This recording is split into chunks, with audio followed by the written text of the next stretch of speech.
Hi hello नमस्कार, मी शीला स्वागत करते तुमचं आपल्या अजून एका नवीन मोठ्या व्हिडिओमध्ये. तर आता ना ब्लाऊज शिवायचं म्हणून बसणार होते. आज मंगळवार आहे, लक्षातच नाही माझी लाईट गेली. ते सकाळच कधी लाईट गेली, 10 वाजता गेले. 10 वाजता लाईट गेलं. स्वयंपाक वगैरे झालं होतं, जेवण केलं आणि बाकीचं अजून आवरावर करायचं होते, तोपर्यंत लाईट गेलं होतं.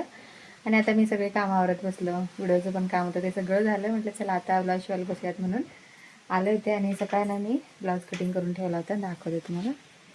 पॅटर्न कटिंग करून ठेवला होता. माझ्याकडचं पॅटर्न आहेत ना ते सगळे बाद झाले होते. तुम्हाला मागच्या पण व्हिडिओमध्ये मी एका दाखवलेलं होतं. तर हे बघा, सकाळी थोडंसं वेळ होतं, कणिक वगैरे मळून ठेवल्यानंतर तोपर्यंत ते कणिक भिजेल तोपर्यंत म्हटलं कटिंग तर करून घेऊयात. आणि हे बघा, मी कटोरीचं ब्लाऊज कटिंग करून ठेवला होता. आणि हे ना 13.5 इंचेचा मी ब्लाऊज कटिंग केले, म्हणजे 14.5 टोटल. आणि मीडियम साईजच केले, म्हणजे मला सगळ्याला वापरता येईल असं. आणि ह्यावेळी मी स्लीव्जला पण कटिंग करून घेतलं. मी प्रत्येक वेळी कापडावर कटिंग करत असते, ह्यावेळी हे पण कटिंग करून ठेवलं. आणि आता शिवायला बसायचं म्हटलं. कालच मी हा जो ब्लाऊज आहे ना हा मी कटिंग करून ठेवला होता. आणि ह्याला डिझाईनला लागणारे पोटली बटन पण मी रेडी करून ठेवलं होतं. ह्यामध्येच आहे, ह्यामध्ये. तर हे बघू शकता हे. आणि आता शिवायचं म्हटलं तोपर्यंत लाईट गेले. आता असं झाले. आणि आता मला बसून चालत नाही, त्यामुळं मग मला दुसरं पण ब्लाऊज कटिंग करायचं आहे. त्यासाठी इथे मी कापडे घेतल्यात, दाखवते तुम्हाला. तर हे बघा, हे ना 2 आहेत. हा एक आहे आणि हा एक आहे. दोन्ही पण एकाच कस्टमरचं आहेत. आणि इकडे बघा माझे ब्लाऊज आहेत ते. आणि बघा, नेमकंच असं होतं, मी ठरवलं होतं की आज ना जास्त ब्लाऊज शिवायचं, म्हणजे 3 तरी शिवायचं. त्यामुळं घरातली कामं मी सगळं पटपट आवरून घेतलं होतं, म्हणजे 11पर्यंत माझं सगळं आवरलं होतं. म्हटलं आता शिवायला बसायचं निवांत, तेवढं म्हणजे शिस्तीत का होईना पण एवढं 3 ब्लाऊज कंप्लीट करायचं. पण बघा, लाईटीनं गोळ घातलं. जाते लाईट मंगळवारी, पण शक्यतो जास्त जात नाही, म्हणजे असं एखाद्या वेळेस जाते एखाद्या वेळेस नाही. पण आज नेमकं सकाळच गेलं होतं आणि ते माझ्या लक्षातच नाही. मी स्वयंपाक करत होते ना त्यावेळेसच लाईट गेलं होतं. म्हटलं आता आपली कामं तर आवरलेलं आहेत, बसण्यापेक्षा ब्लाऊज तरी कटिंग करून ठेवावं म्हणून नाही 2 ब्लाऊज मी कटिंग करून घेतलं. तसं काल मी एक कटिंग करून ठेवला होता, ते झाल्यानंतरच हे मला शिवायचं होतं, पण हे मी कटिंग करून घेतलं. आणि हे बघा, ह्यातले एक ब्लाऊज मी हे शिवलं सुद्धा.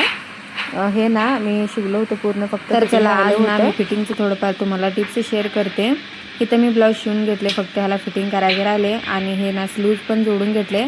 आणि स्लीव्ज जोडल्यानंतर जे फ्रंटचं आणि बॅकचं जे पार्ट आहे ना इथं काकेच्या बाजूला, म्हणजे काकेत, तर ते बरोबर आलं पाहिजे, जास्त कमी व्हायला नाही पाहिजे. होतं कधी कधी कमी जास्त, पण ते परफेक्ट आलं पाहिजे, तरच आपलं ब्लाऊज ना फिटिंगमध्ये परफेक्ट बसतो. आणि बघू शकता किती छान आलं. आता शाळेत काय दप्तर तोडून घेऊन आलाय, नवीन त्याचं बंदच तोडलंय. हा फाटलं नाही, ते लई वजन. आज दुसरा दिवस आहे तो काही एवढं नंतर हे पण ओ कसं फिसकटलंय. कसं काय रे पिलू, कसं काय तुटलं रे एवढं? त्याच्यापेक्षा डबल मी नेतोय, पण माझं होय. आणि तो हे पण करत नाही, म्हणजे कंटिन्यू घालून पण नेत नाही. रिक्षात नेतोयस, कशात तर अडकून फाटलं असेल. कशात अडकलं का? येताना का जाताना झालं ते? 4-5 वेळा शिवलेलं होतं आधीचं पण. आणि आता पण काल एक दिवस नीट राहिलं, आज लगेच बाद करून. चला रोहिणी लोटून काढायला लागल्या. सगळ्यांची शाळा सुटल्या आता.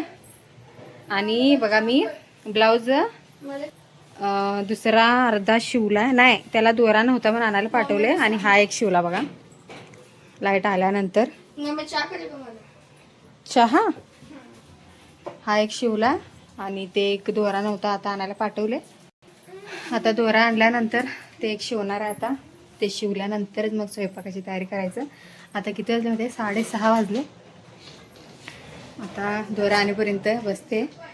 चहा प्यायला आज येत नाही तसं, आता बंद केले हळू. पण आता जरा कसं तरी होत होतं, म्हटलं चहा प्यावं. चहा प्यायला